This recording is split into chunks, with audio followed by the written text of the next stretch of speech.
8:29. Narito na ang programang The Secret of Health. Maghahatid sa inyo ng mga sikreto at solusyon sa kalusugan, seryosong talakayan tungkol sa holistic healing at natural remedies. Hatid ng Santhone Plus Gold at Yes to Health. Kasama nyo sa inyong Healthy Sunday Evening Habit sina Ray Sibayan at Doc Algie Bacla. The Secret of Health.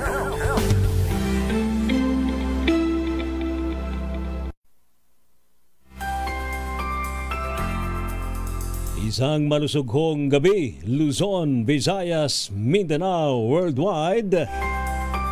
Uy, kumusta na ho kayo? Tayo ho'y magsama-sama muli sa kalahating oras na talakayan po ng mga sikreto at mga solusyon sa ating pong kalusugan. Ito po ang programang The Secret of Health. Hatid pa rin po sa atin ang Santhone Plus Gold at ng kumpanyang Yes to Health. Ito po si Ray Sibayan. Siyempre, ating pa rin pong kasama sa ating pong palatuntunan. Ang ating pong expert on air at bantay kalusugan, wala iba kundi po si Doc Algie Bacla. Doc Algie, isang malusog at mapagpalang gabi ng linggo. Yan, magandang gabi Ray at magandang gabi rin sa lahat ng ating mga taga-subaybay. Ayan, kumusta na kayo, Doc? Eto, okay naman at kanina andun tayo sa ating farm at nag-exercise, nagtanim-tanim. Uy, saka ano ngayon, medyo makulimlim, ano ha? Kaya ingat po tayo sa ating kalusugan, ano po, ha? Siyempre naman, nyo kaming samahan mga kababayan sa ating pong talakay ngayon pong gabing ito para po sa inyong mga tanong, lalo na po tungkol sa Santhone Plus Gold at iba pang produkto ng Yes to Health.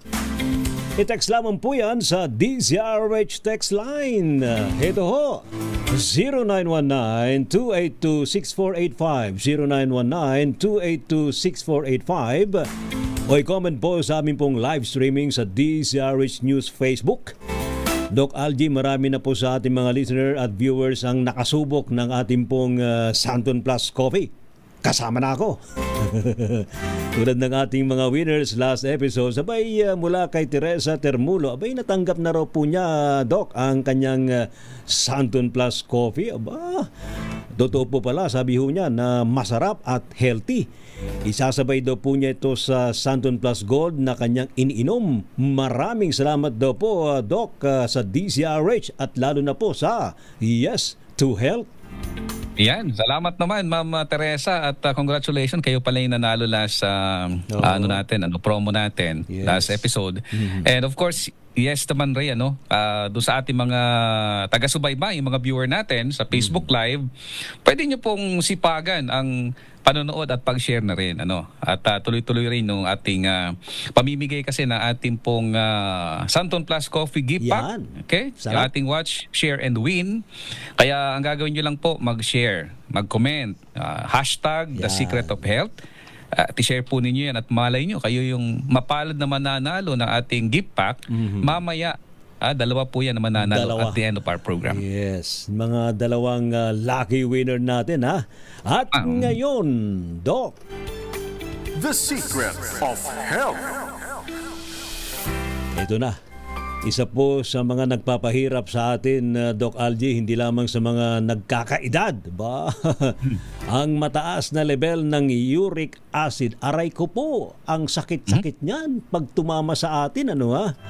Kaya naman, pag-usapan natin ngayong gabing ito, Doc Algie, kung paano nga ba natin ito maiiwasan. Ha? Pero, bago ho yan, Doc, para po sa mga hindi nakakaalam, ano ho ba itong uric acid? At paano nga ba ito nakakapekto sa ating kalusugan? Ayan, magandang tanong yan kasi marami din naman ang alam na kung ano yan. Pero doon sa mga hindi nakakaalam, one of the most common discomfort na ating mga elderly, hindi lang, minsan kahit na nasa 30s, 40s, may nagkakaroon na ng problema sa pagtaas ng uric acid. Itong uric acid kasi sa larin to, kaya nga tawag nila doon, itong pagtaas ng uric acid na naging dahilan ng arthritis, one of the most crippling disease na pwedeng tumama. At ang uric acid, ito po yung nagagawa sa katawan. It's a natural byproduct of our metabolism. Ibig sabihin, pag nagsusunog ang katawan natin ng mga particles of food, katulad ng protein, yung purines, and kikreate itong natural byproduct na uric acid. So yung uric acid typically nadidissolve sa blood natin yan, then dumadaan sa kidney for filtration, at ilalabas natin yan sa pamamagitan ng ating pag-ihi. And yung other percentage is ilalabas natin sa ating dumi. So it's a natural waste product na dual ang nature niya. It's beneficial, nakakatulong, and also pag hindi maganda yung level, pwede makasira sa ating katawan, magpahirap. Yun. Pero unahin po natin, Doc Algie, ang positibong epekto ng uric acid. Ano-ano pa ang benepisyo natin ng ating katawan sa uric acid? Bihira ma-discuss to kasi lagi na lang natin na pag-usapan na ang uric acid negative. Nakakasira, nagbibigay ng problema. Puro negative. Pero yung uric acid, although associated siya sa gout, sa kidney stone, may mga rin siya, benefit. Kaya ang katawan naman natin, meron ng uric acid talaga na nagsisirculate sa sistema natin. Sa tamang level, ang dami niya nagagawa. Actually, sa pag-aaral, nakita na may antioxidant property siya. Ibig sabihin, antioxidant, nakakatulong siya para mabawasan yung maagang kamatayan ng ating mga cells. Yan. So, anti-oxidation o pagkasira. Ayon din sa kanilang research, neuroprotective. Ibig sabihin, may mga sakit gaya ng mga neurodegenerative diseases, yung nakaka-apekto sa ating nerve, like Parkinson's, di ba? Merong nagagawa yung uric acid somehow para maproteksyonan yung katawan natin laban sa ganung mga sakit. And also cardiovascular disease. Meron din pag-aaral nagsasabi na maganda nito sa immune system natin. Okay? Because na-activate yung immune cell function natin. And marami pa rin siyang ibang benepisyo like antimicrobial property, yung pagpapagaling ng sugat. May isang pag-aaral sinasabi na may potential for cancer prevention, blood pressure regulation, di ba? Ang dami, antiviral properties. At saka nakakatulong siya doon sa mga neurotransmitters natin. Yung dopamine, serotonin, norepinephrine. Ito yung mga feel-good hormone natin, Ray, na nagpapakalma, nagpapasarap ng tulog. So, sa madaling salita, yung uric acid, meron din siyang benepisyo na ganun kung nasa normal level siya. Basta ito yung mga positive, Doc, Yes. Paano naman yung mga negative? Paano naman nakasasama, Doc, ang excess na yung sobra-sobrang uric acid at ano-ano nga ba ang mga komplikasyon na maaring indurot nito sa ating katawan? Yan. Ayan, kailangan talaga balance. Uric acid, pag na-form sa katawan, 2/3 niya nilalabas sa ating ihi, at tinatanggal via digestive system. Pero kapag sobra, tinatawag nilang hyperuricemia. Yung hindi na ito normal sa ating dugo, pwede ito magdulot ng gout. Okay? Meron kasi tinatawag na arthritis. There are two kinds of arthritis. One is gouty, which is dahilan sa excessive uric acid in the body. The other one is yung tinatawag na osteoarthritis, which is magkaiba siya ng nature pero pareho siyang nakakapagpamaga ng mga kasukasuan. So pag masyado mataas yung uric acid, magkakaroon ka ng tendency to develop gout. At ang isa pa dyan, yung ating kidney, pwede mag-develop ng kidney stones kasi may stone sa kidney that can be formed using materials like uric acid. Okay?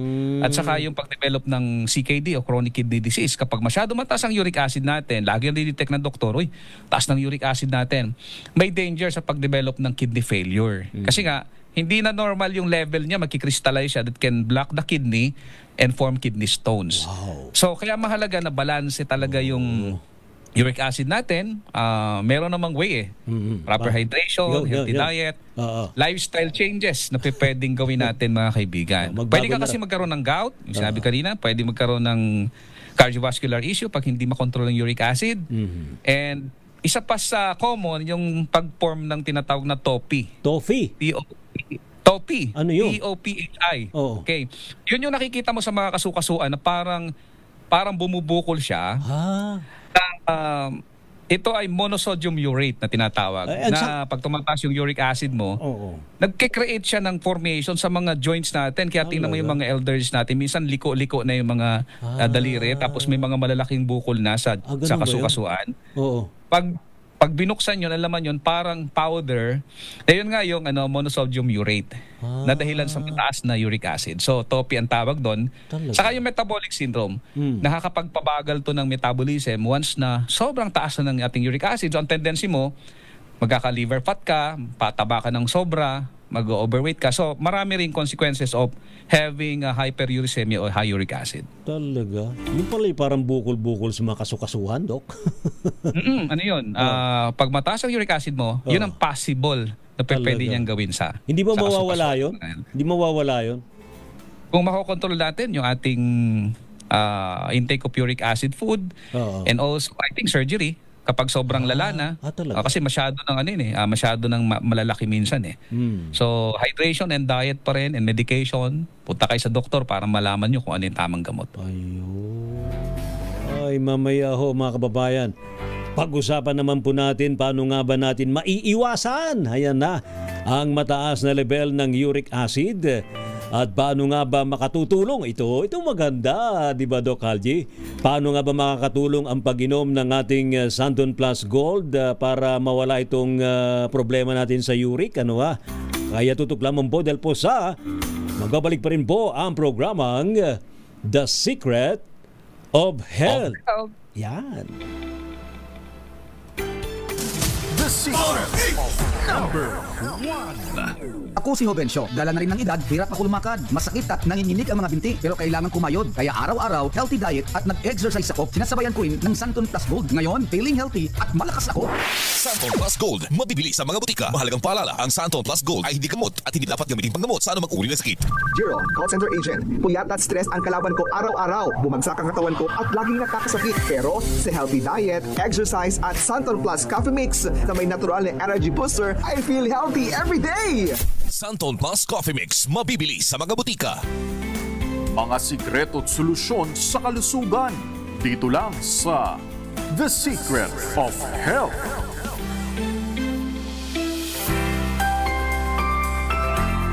Balik po tayo mga kaibigan. Patuloy pa rin po tayo sa ating pong programang The Secret of Health. Ito pa rin yung lingkod, si Ray Sibayan. At siyempre, mga kababayan, ako po si Doc Algie Bacla at ang programang The Secret of Health ay hatid po sa atin ng Santon Plus Gold. Yeah. Siyempre, ng ating company na Yes to Health. At katuwang po natin ito para maging malusog at makaiwas po tayo sa mga pagkakasakit. Totoo po yan. Alam niyo ho ba na ang Santon Plus Gold ay herbal supplement na may mga pinagsama-sama hong mangosteen, moringa, garlic, ampalaya at spirulina. Natural kaya walang side effects. Kaya naman po sa mga hindi pa nakasubok ng Santon Plus Gold Abay, magtungo na po sa pinakamalapit na drugstores. Available po yan sa Mercury Drugs, sa Watsons, maging sa TGP, sa South Star Drug, at maging sa Shopee at Lazada. Yun. At siyempre sa Yes to Health Office sa Quezon City.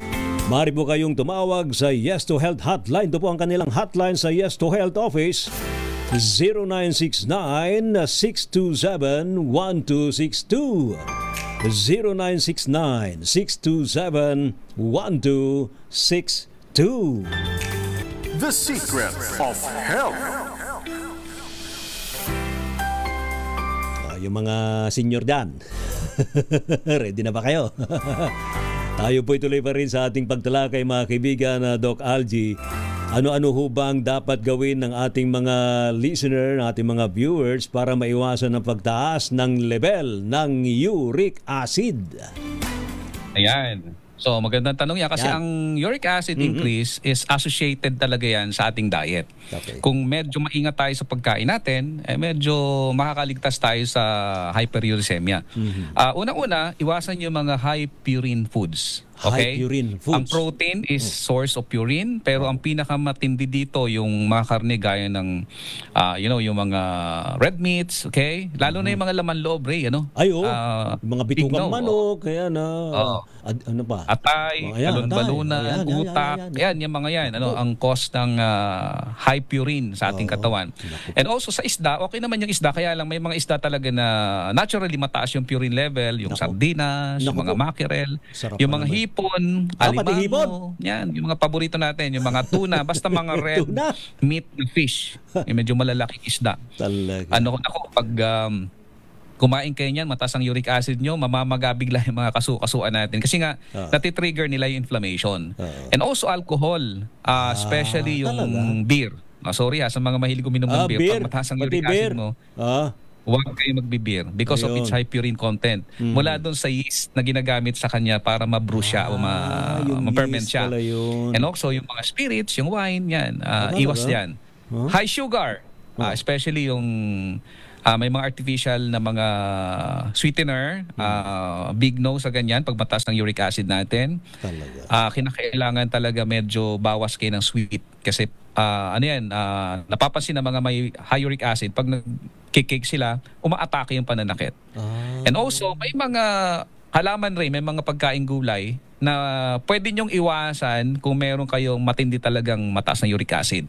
Sorry, pero yung mga plant-based sources nito, mushroom, yan. Medyo mamamaga pag mataas yung mushroom. Yung uric pag may mushroom kayo. Cauliflower, yan. Yung mga beans. Sabi ko nga kanina, dalawang klaseng arthritis, no? Sa ganitong arthritis na mataas ang uric acid, yung gout, binabawasan talaga yung protein consumption, including yung mga beans. Pero kung yung osteo, yung tinatawag na wear and tear of aging sa mga elderly, kailangan nyo ng beans kasi ibang dahilan nun yung pagkapudpud ng kasu-kasuan. Pero sa high uric acid, Ray, kailangan talaga medyo magbawas ng protein intake. May mga gulay na hindi pwede. Mga packaged and processed foods, may mga preservative kasi that can trigger also yung hindi maayos na paglabas ng uric acid sa ating katawan. Mga food colorant, yan, iwas kayo dyan. Dairy products, nako, big no kapag mataas ang uric acid. Lalo na yung mga gatas, yung mga cheese, medyo nagtitrigger po yan. Kaya iwas talaga sa mga ganyang pagkain. Marami pa yan, kaya lang medyo konti lang yung oras natin. And ang advice ko, pag meron na kayong kondisyon gaya niyan, palakasin nyo yung kidney nyo kasi sabi ko nga kanina, anything that affects the kidney can also affect the balance of uric acid. Vice versa. Pag mahina yung kidney mo, pwedeng tataas yung uric mo. Pag naman malakas yung kidney mo pero malakas ka sa uric acid food, pwedeng tamaan din yung kidney mo. So kailangan healthy yung kidney. Maraming herb na pwede. Traditional, yung mga sambong, di ba? Yan, pwede yan. Mga luya, salabat. Maraming herbal medicine that are traditional na pwede mong inumin para makatulong sa kidneys. Pwede nating i-research yun. May mga, kami sa clinic, meron kami mga herbal tea na nire-recommend din namin pag may specific condition about kidney or uric acid. Kasi nape-prevent naman yan, hindi naman yan nakakamatay gaya ng ibang sakit. Kailangan lang talaga dahan-dahan na baguhin yung diet natin. So take food supplement, pinaka-importante, vitamin C. Yan. Much better na vitamin C dito yung non-acidic. Okay, vitamin C. Sa Yes to Health, meron kaming vitamin C, hanapin nyo na sa mga drugs or yung Santon Beet C, non-acidic yan. Omega-3 fatty acids, yan, mahalaga yan. Kasi maganda sa lubrication ng joints natin and also yung mga pagkain na mayaman sa quercetin, gaya ng onion, garlic, ginger, kain kayo ng marami yan para sa anti-inflammatory effect. Pag inaatake kayo ng sobrang taas ng pain dahil sa uric acid increase, kain kayo ng mayaman sa bromelain. Enzyme. Yeah. Pineapple. Galing yan sa pineapple. Pineapple. Yes, so anti-inflammatory yun. Pwede yun. Maganda siya sa mga inaatake ng gout. During the pain, maganda yung bromelain. Kapag medyo pipilay. Saka magnesium, galing sa mga seaweeds. Kain kayo ng maraming seaweeds because it contains magnesium. So marami pang other remedies tinatalakay natin sa seminar yan, Ray. Sa clinic, meron kaming once a month seminar every last Sunday. So attend kayo, marami kami tinuturo na ganyan sa Quezon City branch natin. Yan, may mga apple cider vinegar. Iba nung unang panahon, pag sumasakit yung tuhod ng mga ninuno natin, suka. Yes. May kasamang binabad na ginger. Totoo yun. Suka Ilocos. Anti-inflammatory yun. Luyang dilaw, maganda rin yan. Green tea, cinnamon, maraming herbal na pwede nyong inumin. Pagdating doon sa pwede nyong gawin sa inyong mga tahanan. Ayun. Yung apple cider vinegar, mukhang pwede na yun, ano? Kapag pwede, ang pag-take ng apple cider, mga 1 to 2 tablespoon daily with warm water. With warm water. Kung apple cider nyo is talagang organic apple cider vinegar. Ayun. Siguro naman na alam na ho ninyo gagawin po ninyo ay mga listeners natin, mga viewers natin. Paano naman kaya makatutulong Doc Algie ang Santon Plus Gold sa mga may mataas na level ng uric acid? Yun. Ayan, kasi ang ating Santon Plus Gold, pinili po yung ilalagay na sangkap dyan. Meron siyang 5 sangkap na halos lahat ng mga sangkap mula sa mangosteen hanggang doon sa ating pong ampalaya, garlic. Meron siyang anti-inflammatory properties at antioxidant property. So nakatutulong siya para makatulong na maiwasan natin yung inflammation, makatulong sa digestion, makatulong sa metabolism. Kasi yung mga herb na nilagay natin doon is most commonly beneficial sa mga most common problem, kagaya nga ng mga pamamaga, katulad ng high uric acid, arthritis, hypertension, obesity, marami pang iba. Kasi hindi siya gamot parang ano siya rin parang isang kombinasyon ng mga sustansya mula sa mga well-known na mga halaman na kapag tinitake mo yung lahat ng benefits of its nutrients and phytochemical can give your body kumbaga relief sa iba't ibang mga problema. So ang kaibahan nito sa gamot, kasi ito as a food supplement, it can deliver or give you nutrients that are mostly needed by the body in times of diseases and discomfort. Yun ang kagandahan ng Santon Plus Gold. So pag tinitake, kaya nga marami tayong mga user na pag umiinom sila noon, sila na nagsasabi, Doc, nawala yung pamamaga ng kasukasuan ko, ang galing na gamot ng Santon Plus Gold. So sabi natin, although hindi siya gamot, pero it can happen talaga yung ganung benepisyo sa ating mga kababayan. Ayan ha. Sabi ho dito, Doc, ilang beses ba naman ang inyong may rekomenda na pag-inom ng Santon Plus Gold para sa mga may mataas na level ng uric acid? Pinaka-the best talaga, sundin niyo yung regular dosage na 1 capsule 3 times a day before meal. Pero meron akong experience na may isang pasyente nagtanong sa akin, Doc, ako ilang days ng masakit ng kasukasuan, magang-maga, uminom na ako ng gamot. So, pwede ba ako mag-double dose? Ibig sabihin, 2 sa umaga, 2 sa tanghali, 2 sa hapon. Yes. Sabi ko, walang masama kasi una, hindi naman nakaka-overdose yan. Totoo yan. The more we take nutrients, the better na magagamit siya ng katawan natin. So, tinake niya yon. So, sabi niya sa akin, Doc, effective. Nakalakad ako after 2 to 3 days. Maganda na yung pakiramdam ko. So, you can take it 1 capsule 3 times a day or double it in times na meron kayong nararamdaman parang discomfort. Correct, tama yan. Pang-booster kapag may nararamdamang masama, di doblehin na. Ayan. May text from Olongapo City, Doc Algie, si Ronald Tumbaga, the best ho talaga ang Santon Plus Coffee Mix. Coffee Mix naman ng Santon Plus Sarap ng herbal coffee sa lahat. Thank God may Santon Plus Coffee mula kay Ronald Tumbaga sa West Bahak-Bahak, Olongapo City. Yun. Magandang gabi po dyan sa Olongapo City. At syempre, Doc Algie, may mga nagtatanong pa rin po sa ating nga pong text line tungkol sa Santon Plus Gold. May tanong ho rito mula kay 0916-6183. Hirap po talaga ako sa gout, sabi niya. Pwede ho ba ang Santon Plus Gold sa kanya? Ilang beses ko ho ba itong dapat na inumin? So, pwede kayo mag-take ng regular dose na 1 capsule 3 times a day. Pwede mong i-take yan every day. So, no worry kasi ang purpose lang naman yan, mabigyan ka ng mga antioxidants sa ating katawan and also other nutrients na nakakatulong sa healing process ng ating sistema. So, sana makatulong po yung produkto sa inyo. Iyon. Si Mary Cabuan, sabi naman niya, kung para po sa kidney stones, paano ko po iinumin ng Santon Plus Gold? Okay lang po bang isabay sa ibang gamot? Lalo na yung mga siguro, Doc, may mga maintenance, no?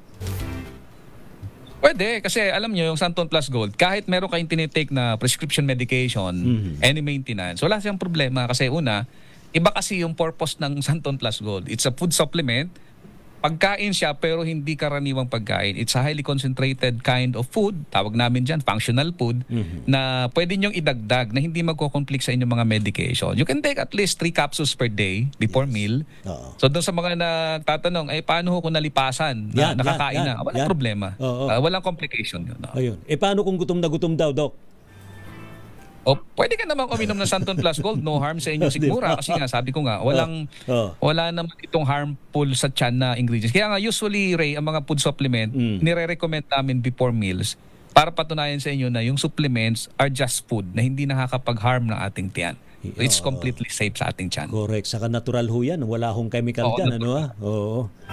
Kumbaga yung kinakain nga natin na regular food natin, hindi nga natin tinatanong, okay ba to? Yun nga Yung pang capsule, na-approve ng FDA. Take note, ang ating Santon Plus Gold, approved ng FDA for public consumption. Yes. At siya ay tested as safe to take. O yung nagtatanong, hindi pa ba masama sa kidney yan? Yeah. Wala akong nakikitang problema sa kidney kasi una, it's completely safe yung kanyang ingredients na no harmful effect sa kidney na nakikita kahit pa daily natin itinitake to. Ayun. Isa pang tanong dyan, Doc, hindi ba masama yan sa ating puso? Ay, hindi. Kasi ang ating Santon Plus Gold, ang dami niyang mga sangkap na may phytochemical na nakakatulong sa daloy ng dugo. Yun. Nagpapasigla ng dugo. Nagbibigay ng mga sustansyang kailangan ng puso. Ang puso natin, muscle, di ba? Yes. So, meron kang mga sustansya that can benefit the muscle also. Ayan. May text si Maria Teresa Termulo. Sabi niya, good evening po. Thank you po. Na-receive ko na po ang aking premyo. Congrats, Ma'am Teresa. Santon Plus Coffee Mix, sarap ng herbal coffee, sabi niya. Thank you naman sa inyo. No? Si Louis Sagon, sabi niya, yes to health with Santon Plus every day is a beautiful, nice day. Wow! Ang galing-galing naman. Si Eduardo Umali, saan po ba na mataas ang uric acid ang maumbok ang bukong-bukong? Doc Algie. Pwede kung yan ay namamaga kasi meron naman hindi naman mataas ang uric acid, talagang medyo maano lang yung bukong-bukong, yung buto nyo. Pero kung yan ay namamaga, gout kasi ang manifestation na pwede kang nagde-develop ng gout, yung dahil nag-start yan sa hinlalaki sa paa, lower part ng ating ng katawan. Pag namamaga yan, tapos lagi kang nakakaramdam ng parang kahit hindi mo igagalaw, nagpipain siya, pwedeng ikaw nagde-develop nga ng gout. So, pacheck kayo ng uric acid para ma-check ninyo. Pero kung wala naman, lumalaki lang, hindi naman nagpipain, sa tingin ko hindi naman yun. Kasi may mga tao talaga medyo lumalaking bukong-bukong, lalo may deformities minsan sa kanilang mga kasukasuan. Yeah. Pero kapag nakakaramdam ng ba, Doc Algie, pwede pa bang maagapan ng Santon Plus Gold? Santon Plus Gold, preventive talaga siya. Kasi ang mga sustansya, take note, preventive ang approach nito. So kung meron kayong nais o sa family nyo, meron talagang history ng gout or high uric acid, ngayon pala mag-take na kayo kasi makakatulong yan. Kung meron naman kayong arthritis o mataas na uric acid, makakatulong din yan kasi sabi ko nga kanina, yung mga sangkap ng Santon Plus Gold can really help our metabolism, may anti-inflammatory property siya. Hindi natin sinasabing gamot sa arthritis. Take note lang kasi marami nagsasabi, hindi na ako inom ng gamot ng doktor, mag Santon Plus Gold na lang ako kasi narinig ko. Pamalit na. Hindi pwede. Ituloy lang ho yung gamot. May kanyang role yan, Ray. Correct. Huwag nating i-misinterpret na Santon Plus Gold lang. Tama. Santon Plus Gold is called a complementary approach to health. Correct. Okay, pinopromote natin yan bilang isang uri ng supplement that is proven already since 2011. Nandiyan na yung Santon Plus Gold. It's a household name. Sabi nga, marami na nakakaalam because of the good reputation na nakita nila na, totoo nga pala na iti-take ko ito everyday, nakakatulong ito. Ayan. Pero don't forget, mahalaga yung lifestyle, mahalaga yung pagkain. Baka yung iba dyan, Santon Plus Gold na lang ako. Kahit na pagpabaya ako sa diet. Hindi ganon. Saka huwag kalimutan, Doc, sapat na pagtulog. Yes, tama ka dyan. Lagi natin, pinag-usapan natin nung season 1 natin na kahit anong kinakain mong healthy, tapos bagsak ka sa rest and sleep and relaxation, wala rin mo. Kakaproblema ka rin. At syempre, Doc Algie, bago po tayo magpaalam, announce ho natin ang dalawang lucky sharer na mananalo ng Santon Plus Coffee Gift Packs. Doc Algie, sino bang ating mga winner ngayong gabi? Ayan, congratulations sa ating dalawang mapalad na winner. Congrats. Ayan, si Ma'am Paula Awas. Yun, congrats. Ma'am Paula Awas. Paula Awas. And si Sir Kenneth Bote. Sir Kenneth Bote. Abay, mapaparami kayo yan, ha? Bote-bote mainom natin yan. Salamat, Doc Algie. Doon po sa ating mga winners, abay, para po sa inyong mga premyo, abay, hintayin po ninyo ang mensahe mismo mula sa ating executive producer, si Miss Pichi Gonzales. At paano yan, Doc Algie, tayo ipapaalam muna, At dyan po ang kabuuan ng ating programa. Tandaan po, ang sobra'y nakasasama, totoo po yan. Kaya naman ingatan po natin ating pong uric acid level, alagaan po ang ating kalusugan, healthy diet, regular na ehersisyo, at syempre huwag po nating kalilimutan ang Santon Plus Gold para po feeling healthy tayo araw-araw. Correct ka dyan, Ray. At palagi rin pong tumutok dito sa ating palatuntunan, The Secret of Health.